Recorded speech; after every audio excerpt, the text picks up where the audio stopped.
madam, nakarating na nga yung amo ko galing sa kanyang work. At syempre, pagod na pagod yung amo ko. So, deserve niya ng food na masarap. So, yung sabi niya, gusto daw niyang mag-order ng pizza. Ay, aba, sabi ko, wag ka nang mag-order. May katulong ka dito. Pizza lang pala kaya ko yung gawin. Need natin mag-save ng pera. Kasi kailangan ko ng pera. Pang sahod mo sa akin. So, ayan mga madam, nagluto na ako ng pizza. Gusto niyo palang recipe?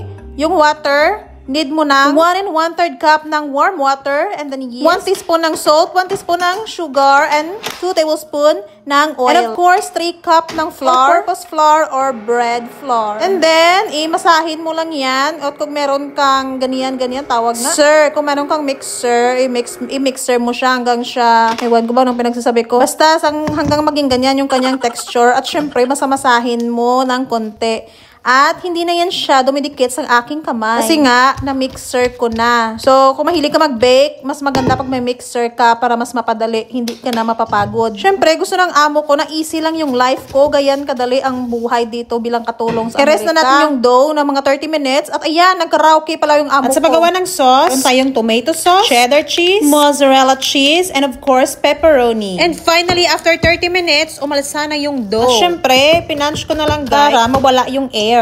Arte ko naman mag-voice over. At minamasa-masa ko lang ng mga 1 minute ulit. And then, dinivide ko sa 2 kasi malaki na siya at bukas na yung isa. At isa-shape ko lang siya guys. Pwedeng pa-circle, pwedeng pa-square. Depende sa gusto mo. At pinreheat na nga ng aking amo yung oven. Sinabihan ko siya, mag-preheat ka muna para may ambag ka naman. At ayan, nagharutan na nga. Ay, naku naman. Ayan, naglagay na ako ng tomato sauce. At syempre, madami-daming cheese. Yan ang cheddar cheese at saka mozzarella cheese. Para napaka-cheesy ng ating pizza. Kaysa magbili pa tayo sa labas. Ang mahal-mahal pa. At ayan na yung pepperoni, guys. Ready to bake na yung ating homemade pizza. OMG, luto na yung ating pizza, mga madam. So, saan ka pa?